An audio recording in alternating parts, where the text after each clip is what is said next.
Good morning, I'm April Aurora Brown, and this morning I would like to take you on a journey of the four directions as it pertains to the earth, the air, the fire, and the water in the place that I live and who I am. So this morning I'm enjoying the beautiful sounds and sights of the eastern direction.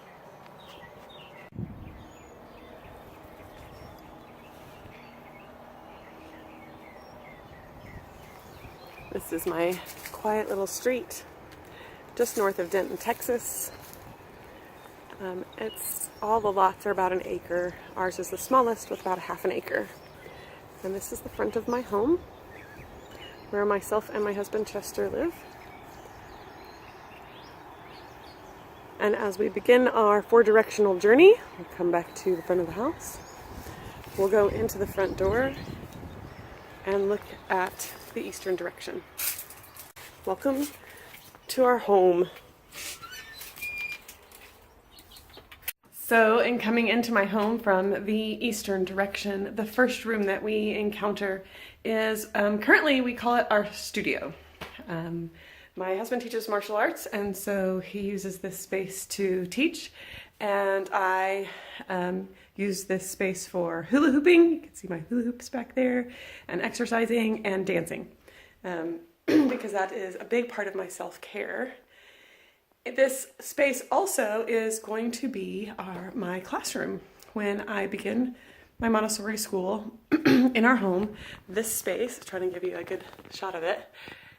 That's Ember, our newest kitty. He's super cute. And this space will be the main part of the classroom. We have a nice our little entryway space there, which will be really helpful too.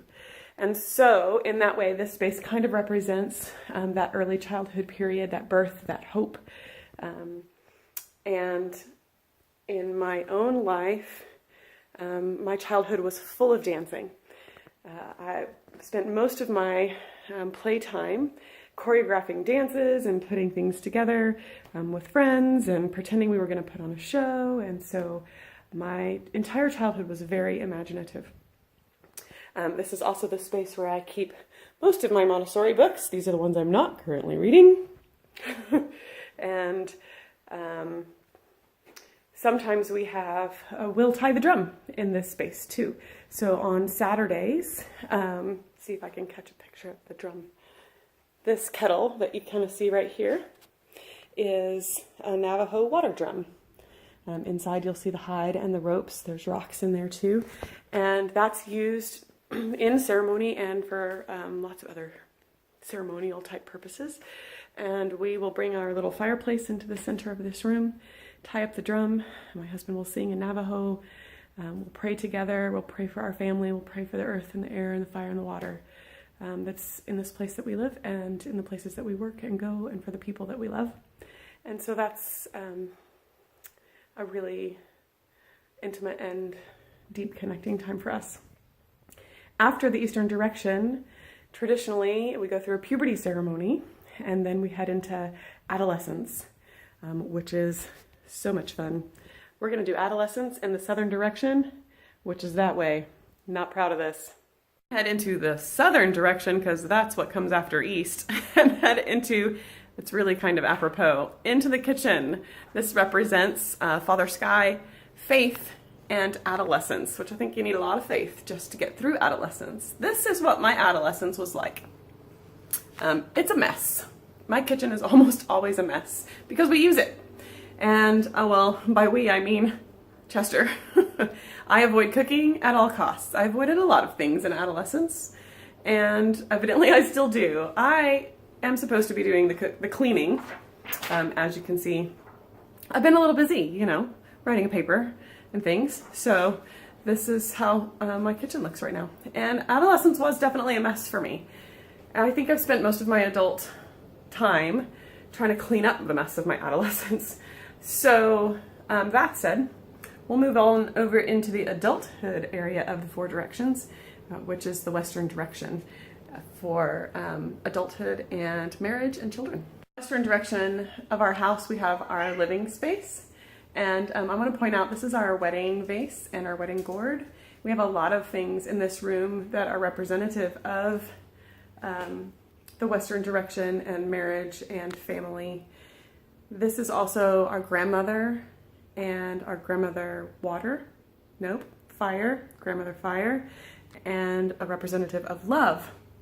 So we have lots of things. This is a room that we spend a lot of time in, and we have our photo album of our Navajo wedding here, and behind me we have pictures of our beach wedding. So we had 3 weddings, one for the body, one for the spirit, one for the soul. We also had a Native American church ceremony, which served as a type of a wedding as well. So I'm going to flip the phone around, or the video around, and show you a couple of these pictures.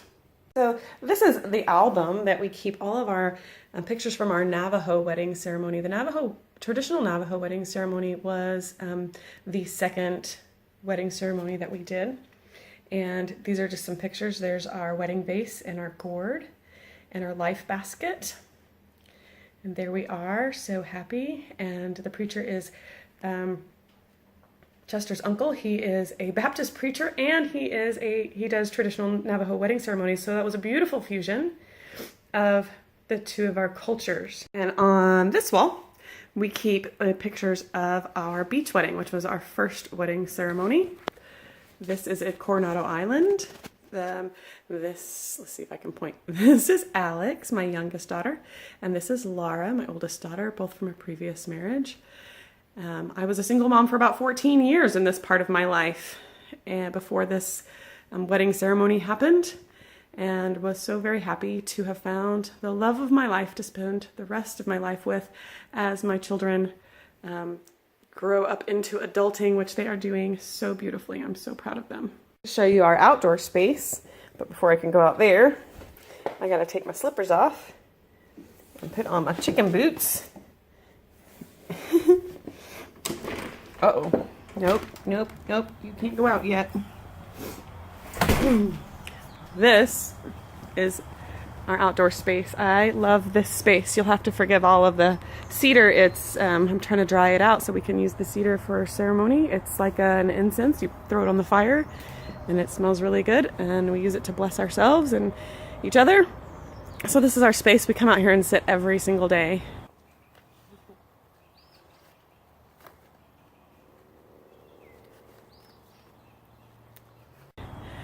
And there's my little labyrinth that I created while I was going through the process of writing my paper, because I needed some stress relief, and that was a beautiful thing. And then over this way, you'll see the new chicken coop that Chester was building.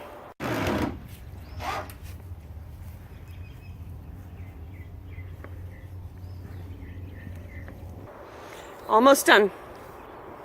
And that is my outdoor space. So for the northern direction, I brought you into my medicine room. This is a space that I come into every morning to meditate. I meditate for about an hour, sometimes half an hour, sometimes I don't, depending on how much sleep I got. But this is my space where I do that. This is also a space, you can see the table, I do energy work. Sort of like Reiki, but it's just an intuitive energy healing process. And so this is my quiet, peaceful space. I love this space. And I chose to do this room for the northern direction, because the northern direction represents charity and compassion. It's the best English words that we can use to describe the Navajo idea or philosophy in this direction. It's that giving back of love, of the hope, the faith, and the love, and giving it back to the community. This is also the space of old age and the evening time of our life, the evening time of the day. So the northern direction is the closing of all those things. And so since that is a mystery to me, I can only sit and meditate and wonder and imagine and hope for the future and give back using all of the gifts that I've been given, so that I can create a better future for the 7 generations to walk into the Hogan after me. Thanks. Hope you enjoyed this video and getting to know a little bit about me. Bye.